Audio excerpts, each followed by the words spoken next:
Hi, everyone. My name is Natalie Cullen. I'm the content director for Vegas PBS. Thank you so much for coming for our Nevada Democracy Project listening session. We appreciate you coming out in the heat to be here. We're going to wait just a few more minutes. There are people we know are coming in from the parking lot, and then we'll get started. Thank you so much.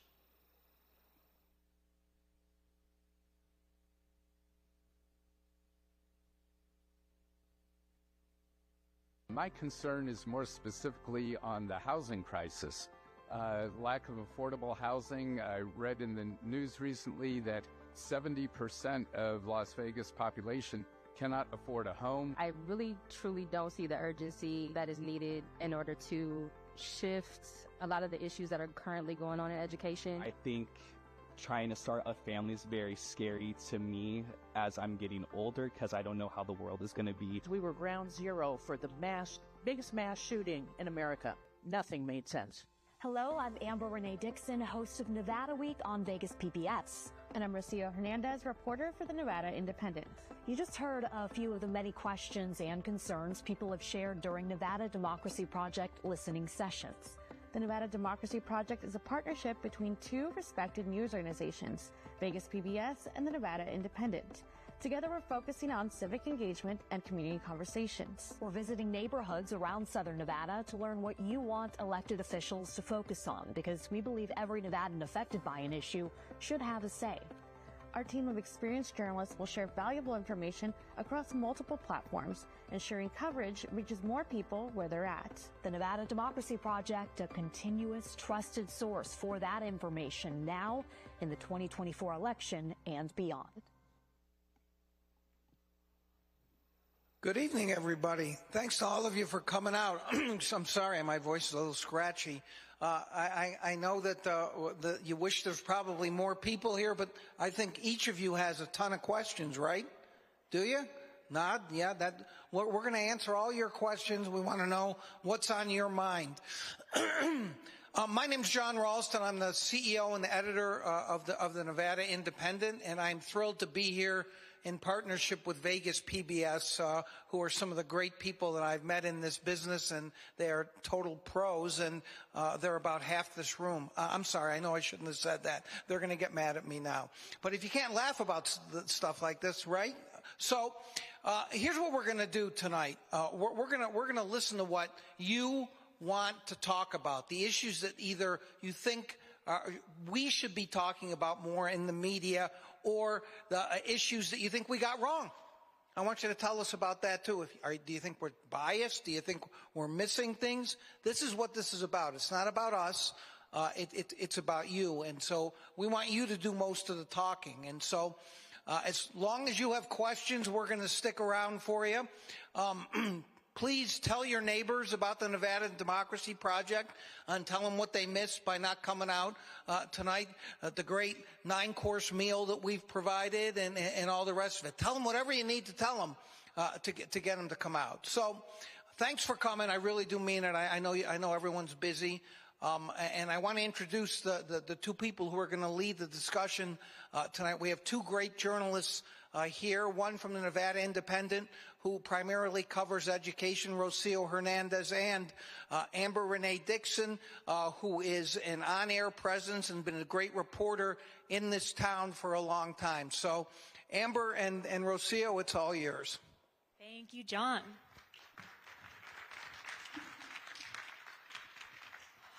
As John mentioned, we are here to listen and learn from you tonight. We want to know what's on your minds, what you think is not being reported on enough, what you would like your elected officials to focus more on. It's an open forum. All voices are welcome, and let's be respectful of each other. So before we begin, there's a few housekeeping rules to let you know about. If you want to speak, just raise your hand, and Amber and I will come to you. And I hope to hear from a lot of you today. And when we do come to you, don't try to take the mic. We're going to keep it in our hands so that we exert some control over the situation. It doesn't get too wild. And also, since there is a smaller group of us, please feel free to add on to what another person just said if you have something to add on or disagree with, and then we'll come over and listen to you. But I think we can have more of a discussion tonight as opposed to one by one what's on your mind. And we know that there are some topics tonight that people are especially passionate about, and we're excited to jump right into those.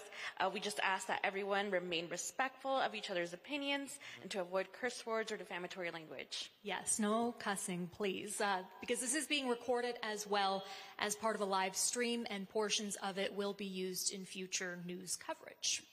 And so let's go on ahead and get going on tonight's conversation.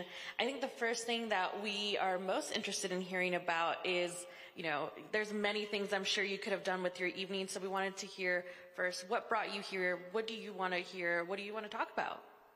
Who wants to go first? And I think I'm going to, okay, well, we've got a volunteer. I was going to make him go first because he arrived so early. Do you mind? Do you mind going first? Okay. Because you brought your notes and you seem so prepared.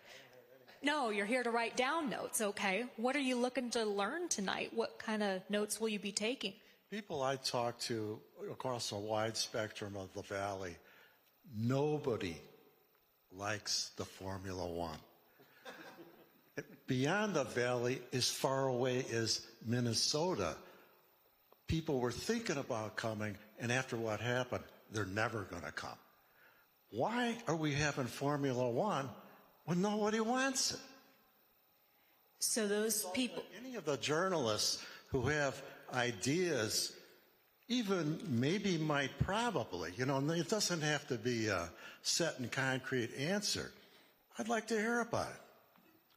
What would your main complaint about F1 be? How much tax money they burned. That's it. Anything specific on a certain expenditure? Sure. Hundreds of streetlights are out in Nevada. That money was budgeted. Where did the millions that should have been gone to fixing potholes and streetlights, where did it go? And the people from Minnesota that you're talking about, why did they not want to come? They were planning to come for F1? They're checking it out for this year. These are people who have gone to racing for 20 years. They're never going to come to a race here. Never. What are their reasons? Well, you wouldn't want me to repeat it on video. I think we would. No. All right. Does anyone want to add on to that? What are your complaints of Formula One?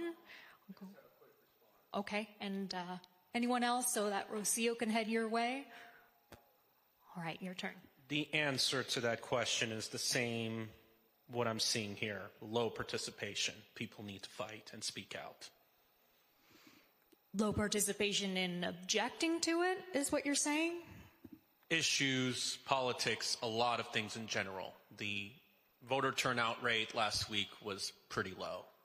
It's like when a child misbehaves, it's usually the parent's fault.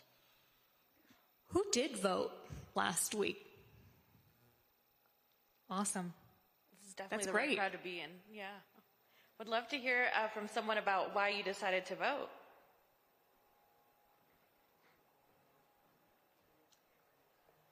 Because if you don't, you're going to be ruled generally by those less educated than yourself. Is there any particular issue that you cared about that made you want to go out to vote? Yes, absolutely. Education, the poor status of education in Nevada generally and Clark County specifically. If I remember correctly, the Clark County School District is the 5th largest in the country. And Nevada has made gains in education. We went from number 49 to number 48, which is laudable.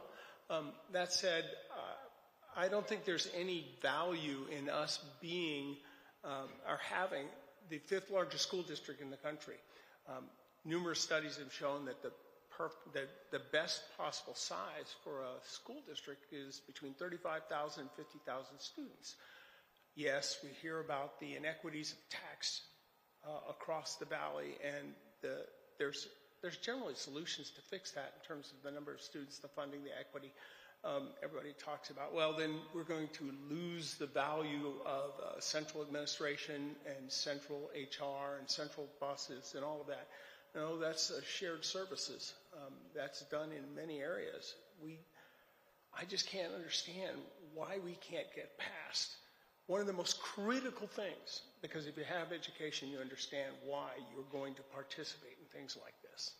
What do you think would be the solution to address the education issues here in Southern Nevada? Starting with the breakup of the school district size and parsing it out into that representation of that 35,000 to 50,000 students, whatever that number is. There's, as I mentioned, studies that have indicated that that's the best size for responsiveness, and allowing those areas to undertake that leadership of that school district representing that particular population sort. I'm wondering, when you did vote, which race you thought would impact education. Are you talking about for school board of trustees? Starting with the school board and then moving up from there. The school board, of course, has had its own share of problems, well documented. I tend to lose faith in that, but it's one of those things where if you don't vote, you can't have a voice for change. So. Yeah. Anyone else want to share? I saw a lot of hands earlier about what made them decide to go vote. Here, I'll come over here. And I didn't get your name the first time. I'm Kevin. But there's an optimum size for just about anything. So this gentleman has made a study of it, and he's found out what that is, and that would be a big step into the solution. He's absolutely correct, just based on the fact that there's an optimum size for anything. What do you suspect is behind the efforts to not break up the school district? Same reason why one. And what is your name? Cyrus. Same reason why we have one county that centralizes everything in the Las Vegas Valley. We're the only metropolitan area in the U.S. that does that. So I think when this area grows, we don't update our local jurisdictions. So an effort to maintain control, power within a certain group of people. I guess, or that fearing of change. Would you like to add to that? What do you think is behind that? Coming to you. Personally, I think there's something to be said in terms of power and control. Clark County the mayoral role is in Las Vegas generally symbolic. The Clark County Commission is the most powerful entity in this county, period, end of story. I don't think they want to give up that power. The revenue that comes into the Clark County commissioners vis-a-vis through all of those taxes on the strip, they're not going to give that up. That's kind of the reason why we have the F1, because I saw the F1 as a massive revenue generator for two of the largest companies in Las Vegas, Caesars and MGM. You want to be a politician, you're going to seek out resources to get you elected, and that comes from those with the deep enough pockets. There has been multiple efforts throughout the years to break up the school district, and it kind of seems like some of it's electoral, to get it on the ballot, there's not enough signatures. A lot of it's that people can't decide if we do break up the school district, how do we go about it? How do we make sure that each area is equitable? So I don't know if anyone has any ideas on how you could finally get something like that, clearly there's a number of people that want. How do you get that off the ground?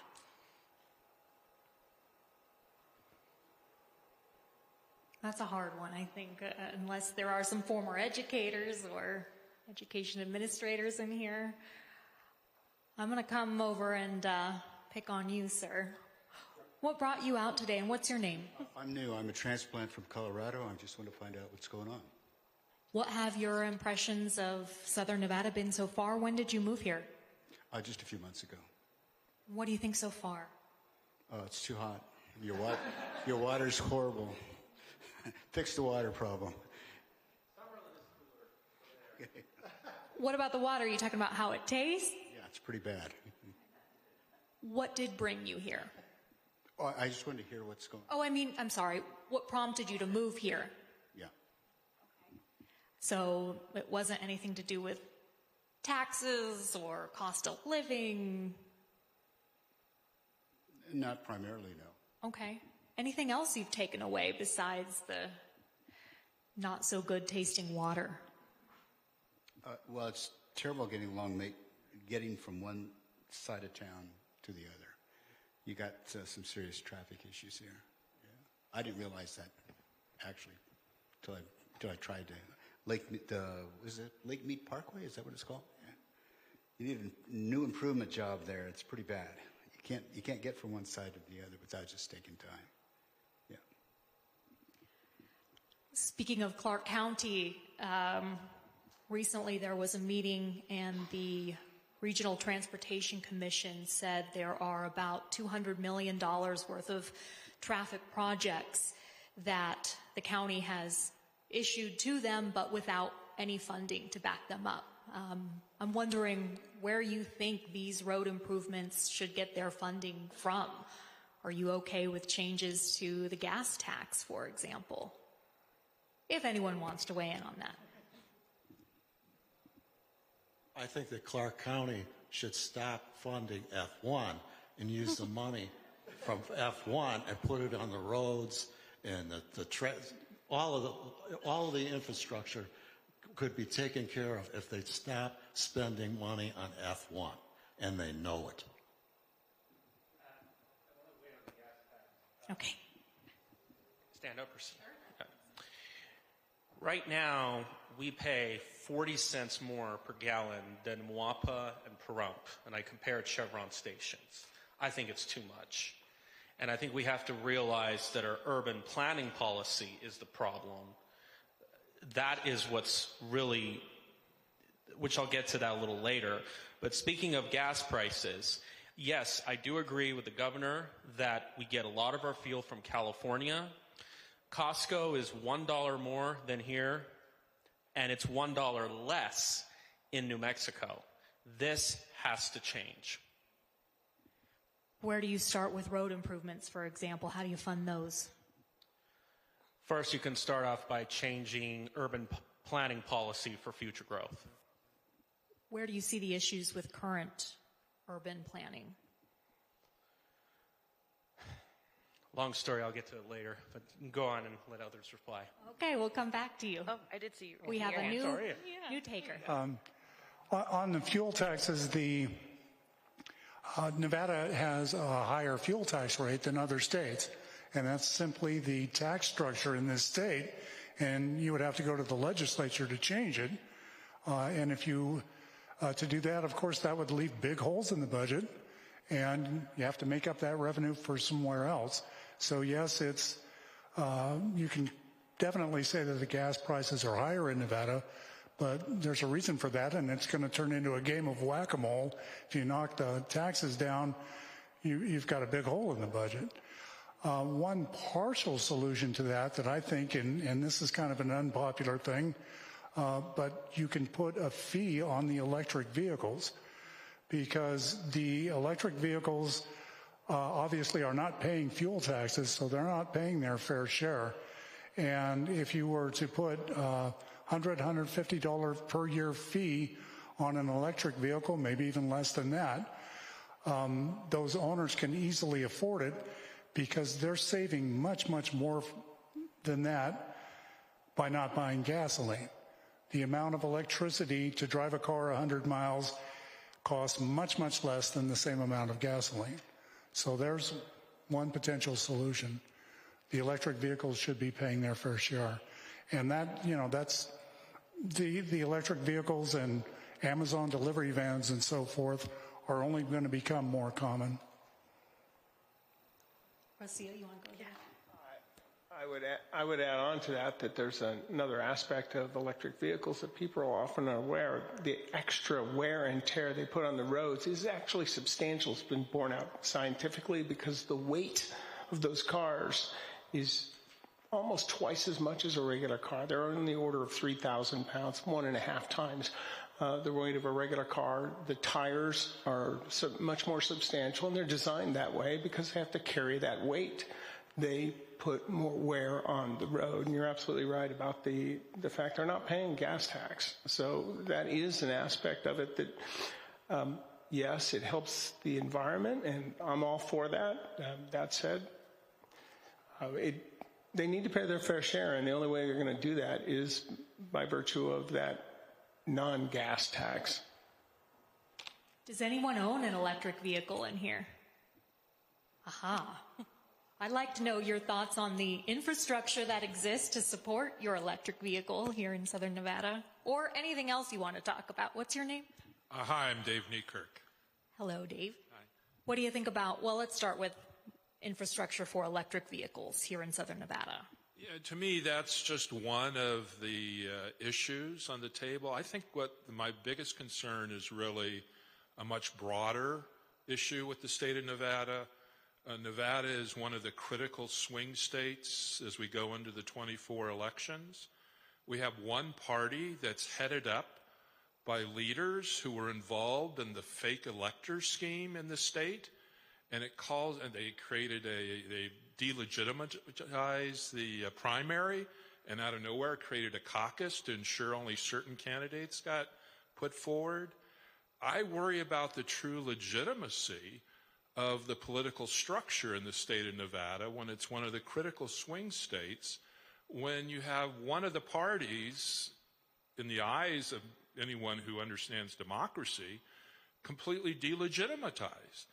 And the other factor is we have this massive, absolutely massive urban-rural divide in this state, where it seems like fellow Nevadans completely see things in totally different ways, which leads a bit into the electric car issue, which the whole country is trying to promote electric vehicles to try and solve, which is the thing we're suffering through right now, is the massive climate issues. And so it's very clear that the problems we're facing with climate change, a big part of it is being driven by traditionally powered vehicles, and we have to transform. Now, how we tax to pay for roads may mean that we have a completely different system on how we pay for roads for the common good of the people. But to me, there's a much broader issue in the state. The most recent primary, it was hard as heck to find any information on most of the candidates that weren't running for one of the major offices for Congress or for the mayor's office. And you had this whole list from judges to city council members to no information anywhere were we able to find. I looked on the internet, went through all different sources. How can you as a citizen make a good decision on candidates when the press doesn't have the ability to really report what's going on? All of that leads me to question the state of our democracy in this state. John, do you want to talk about the judges' information that you provide on the Nevada Independent?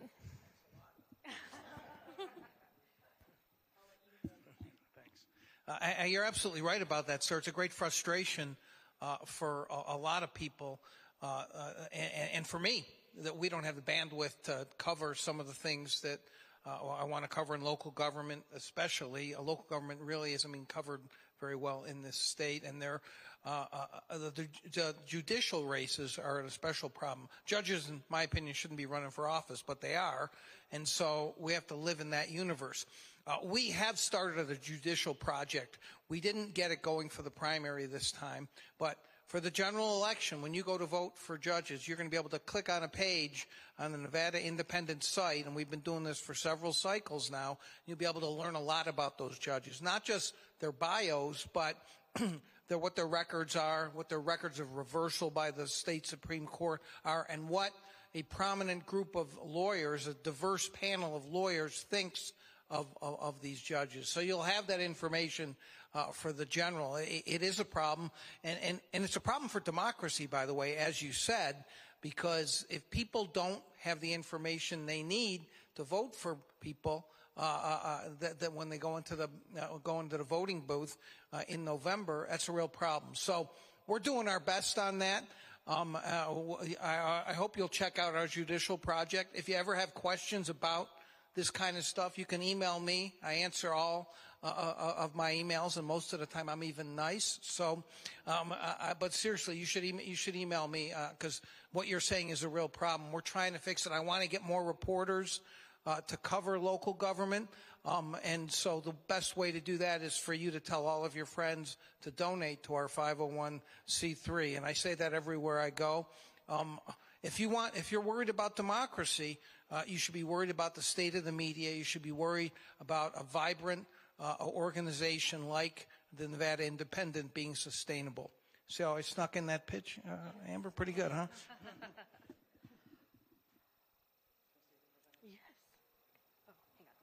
Oh, sorry, Jim Ledwig. I was a little concerned because my mother, who passed away in June of 2021, got an application to vote in 2022. Now, luckily, things turned around, and so I did a test and voted via mail. To my surprise and happiness, my signature was rejected. Now, the process, though, and I give the state credit, was they sent me a text, they sent me an email. First of all, I thought the text was spam.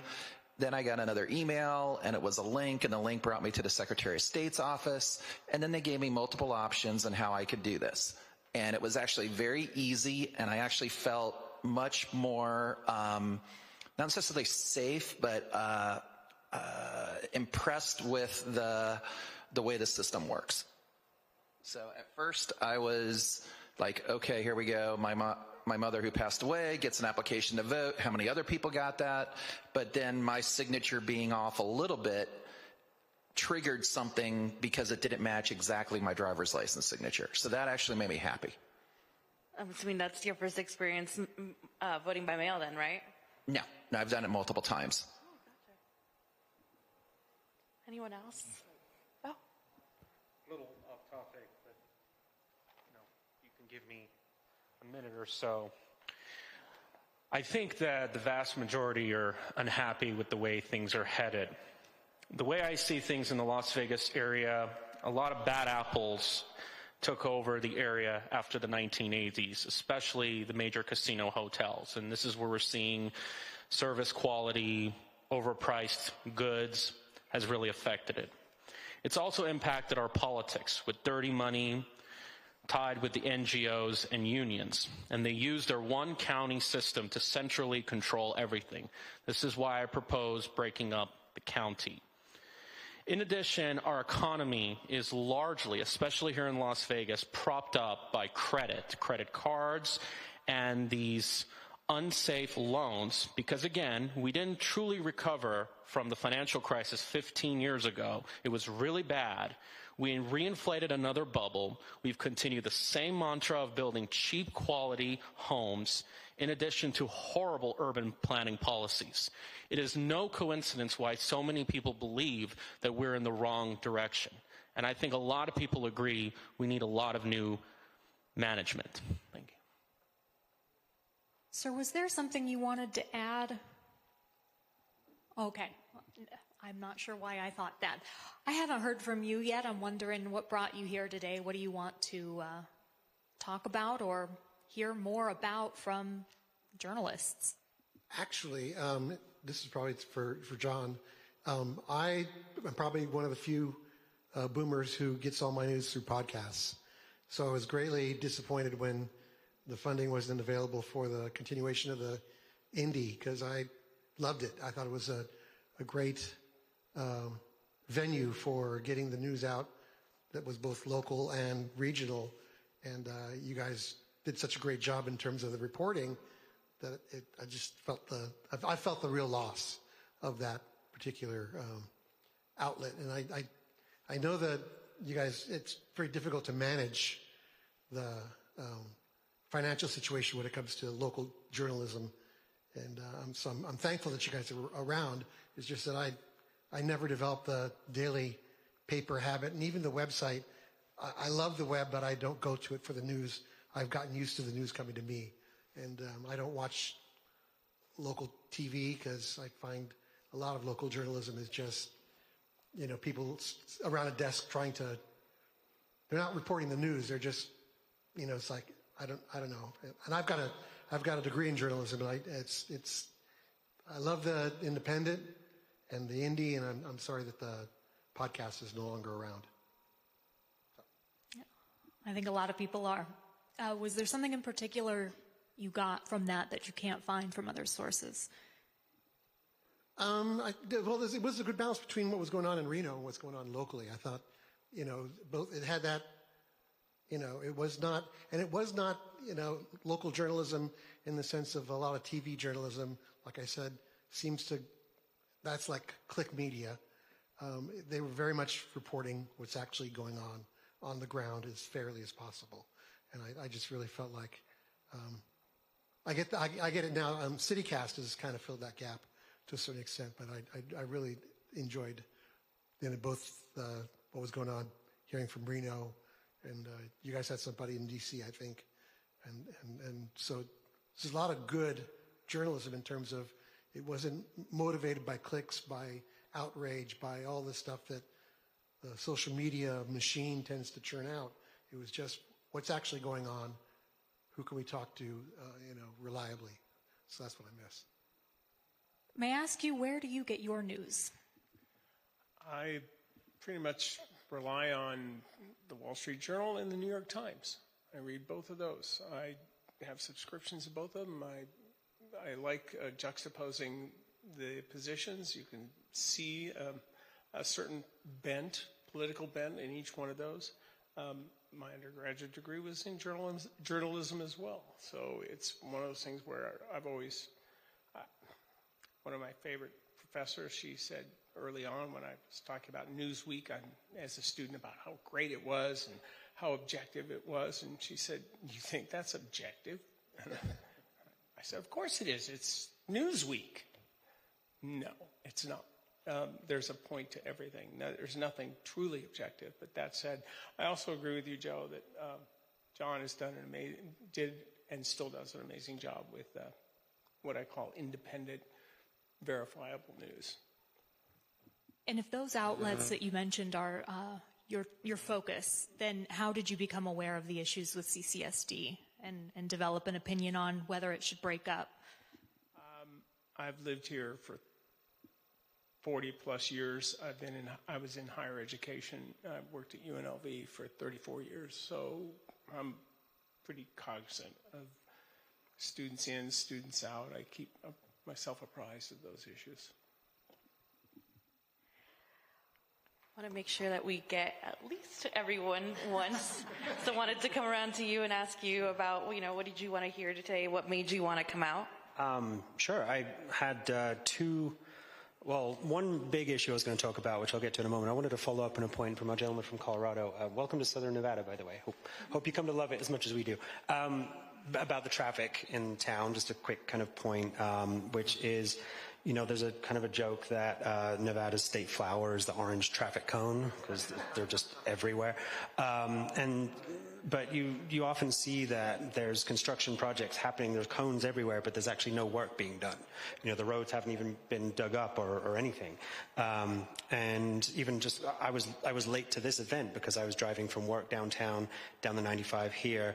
The lanes were narrowed down because, the cones, it was coned off. And as I was driving past the cones, I was like, there's no work being done. And I realized the time, but the roads weren't even being dug up. So it looks to me, and you see this all over town, it kind of looks to me that NDOT has money to burn, and they're just kind of showing that they are spending it by throwing traffic cones everywhere, but they haven't actually started doing anything. And that it looks very evident that they are just trying to spend the money they're being given, but they're just creating traffic jams for no reason right now. So that's a little frustrating. That's not the issue that brought me here tonight, though. My big issue is housing. So I live on the southwest side of town. I'm what's called an elder millennial. I'm going to be 40 this year. And I was kind of hoping that at this point in my life I would be on the property ladder. That is not the case. I'm still renting. And I have seen how, in recent years, house prices have skyrocketed, the interest rates have skyrocketed, the rent, including my own, has skyrocketed. My rent has almost doubled since 2019. And so, and because of that, that's forced me to dip into savings that I was using to put down for a down payment on a house that I could no longer afford anyway. So like many people my age, I'm kind of giving up on the idea of getting on the property ladder, and it's like, well, it looks like I'm going to be renting forever. I don't know. And so it's obviously frustrating. There was an opinion piece in the Nevada Independent at the end of March by Trish Nash, I believe it was, a former chair of the board of Henderson Chamber of Commerce. And she wrote how there's kind of a big issue that's big in southern Nevada, but really it's nationwide, of private equity firms like Wall Street banks coming into places like southern Nevada and buying up like neighborhoods of houses. There's some neighborhoods around the city, around the valley, where 30% of the homes are owned by Wall Street banks who came in, they paid all cash, well over the asking price. So they swooped in, bought up all these homes, boxing out people like me, admittedly, who were trying to get in the property ladder at an affordable price. And then now they own these homes, and they're storing them as assets, because that's what investment banks do, watching the value of these homes go up. They are renting them out, but they are, of course, increasing the rent. This same opinion article pointed out the fact that they have been targeting predominantly low-income housing to begin with, black and brown neighborhoods, and have become basically absentee landlords. They're taking their time on maintenance, very hard to get hold of, very slow to return security deposits, but very quick to evict, and become, I don't want to say slumlords, but they are taking advantage of people.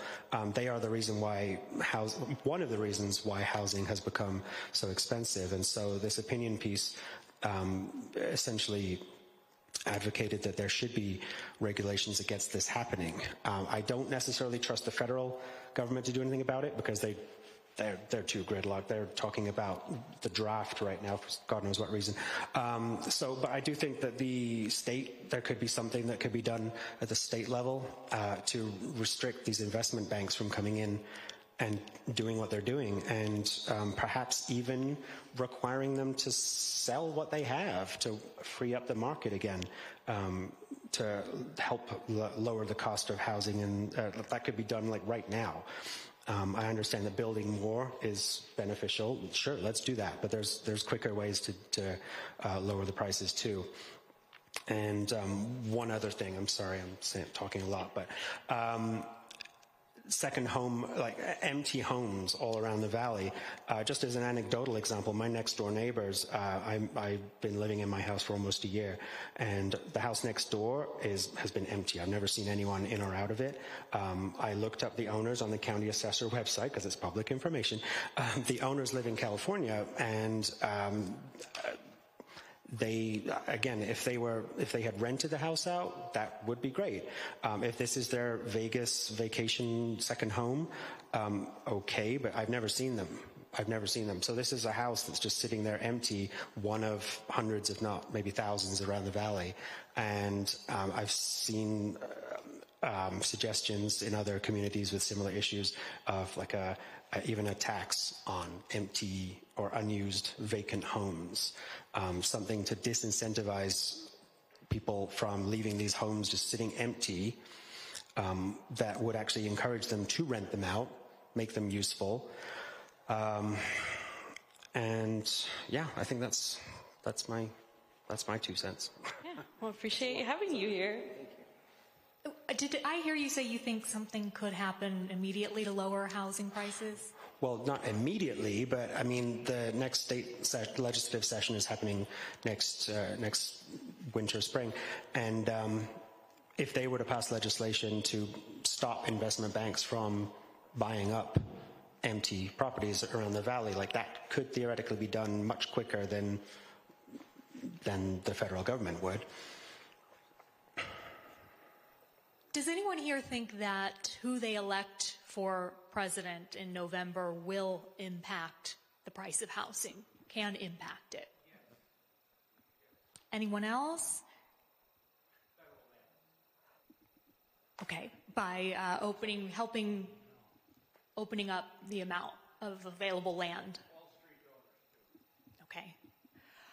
What issues do you think the president can impact the most? Federal Reserve. That's where the heart of the currency and everything comes from. Like I mentioned before, we didn't really have a real recovery from 2008. That's where the problem was. Home prices bottomed in 2012. They reinflated again. We allowed the system to take over.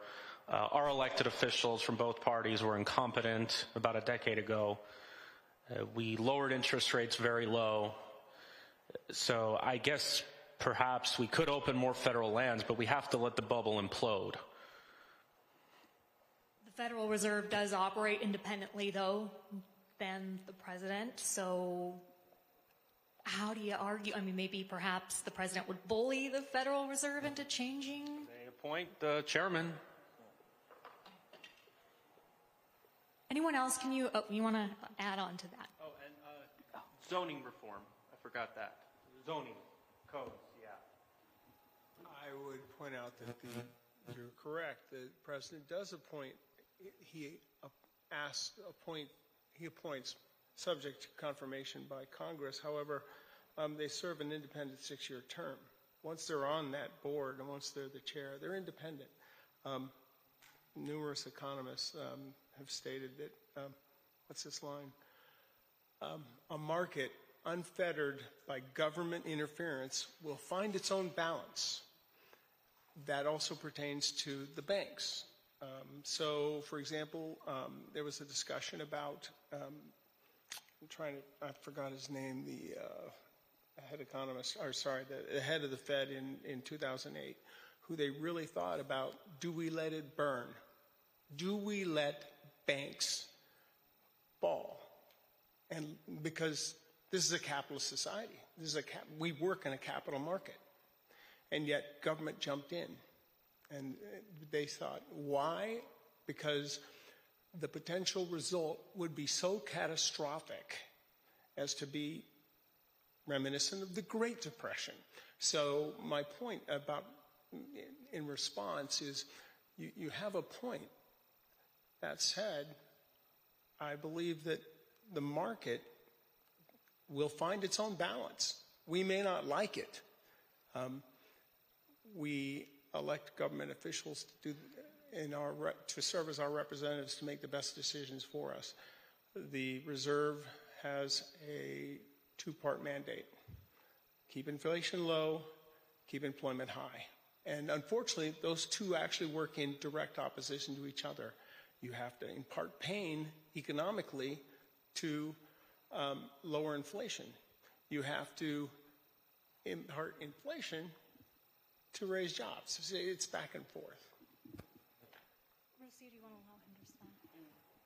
Just a couple of things. First of all, something happened in the late 90s, and then in early 2000s, we lowered interest rates.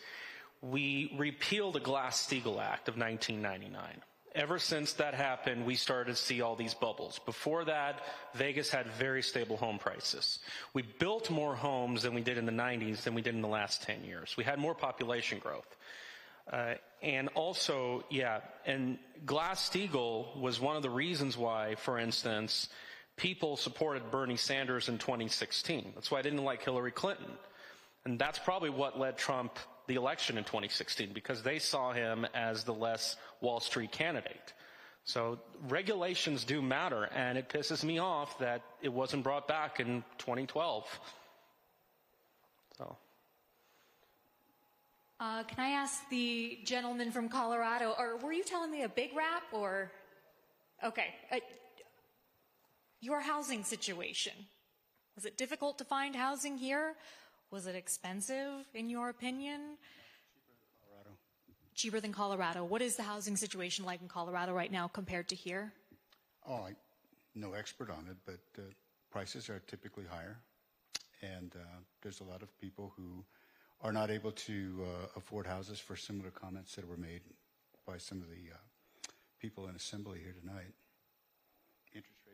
Interest rates are a factor. And when you did, I imagine you bought here? We did. Did you have trouble buying as far as placing bids and someone outbidding you? No. It was a quick process. Yes. All right. Anyone else want to add anything on what's driving them to the polls this year? What issue matters to you? I just wanted to add on about the Federal Reserve a little bit. The Federal Reserve was set up as an independent agency, granted confirmation, but it was set up that way for a reason. If you have politicians interfering in the monetary policy, the balance sheet of the Fed and so forth, the politician will do what is politically expedient for the politician. And you don't have to look any further than banana republics. Venezuela is a great example. The politician controls the monetary policy, and they just went right down the tubes because the politician did what's in his or her best interest over the short term. So my point is the Federal Reserve was set up as an independent body for a reason, and it needs to stay that way. I'm getting the wrap. I think that is it for this evening, unless there's anything left unaddressed you'd like to discuss.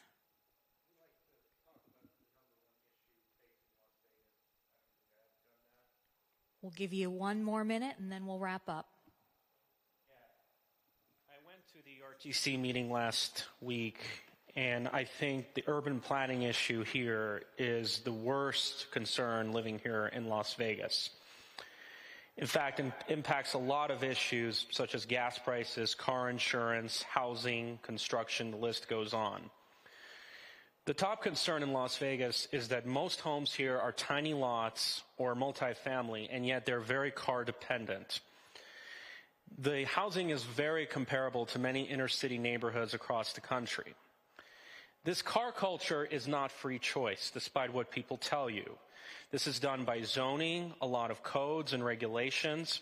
And by the way, I was going to be in another organization downtown, which we focused on traditional, more walkable neighborhoods. I instead had to come here instead of going there. So if you want more, I can tell you later. In fact, a lot of this is a huge factor in emissions, because you talk about the environment. Well, why don't we talk about how we should make it easier for people to go across the street and get their errands done, rather than just plugging it in, because energy forms still have impact on the environment. The heart of the problem is, in addition, we have parking mandates, which jacks up housing costs. We have arterial routes like St. Rose Parkway, Blue Diamond, Rainbow, Craig, and so forth, that divides neighborhoods and makes it difficult for people to cross the street. It also raises the temperature, the urban heat island effect, so it's 7 degrees cooler out in the desert. So we have to move away from cul-de-sacs, strip malls, and the system that we've had for 80, 90 years. And it's time to really look back what we used to do in downtown or even historic Boulder City. Until we don't look and address this issue and build something different at a massive scale, I believe most of the problems here in Las Vegas are going to persist. Thank you. And thank you all for joining us. Let's not forget November 5th, an important day. If you haven't registered to vote, please do so. And you can find this conversation in full on both of our websites, thenevadaindependent.com and vegaspbs.org. We also want to remind you that you don't need to wait until Election Day to make your voices heard. Public comment is always welcome at school board meetings, city council meetings, and at the Clark County Commission meetings. It's also a good time to know which elected officials directly represent you and how you can get in touch with them. Have a good evening, everyone.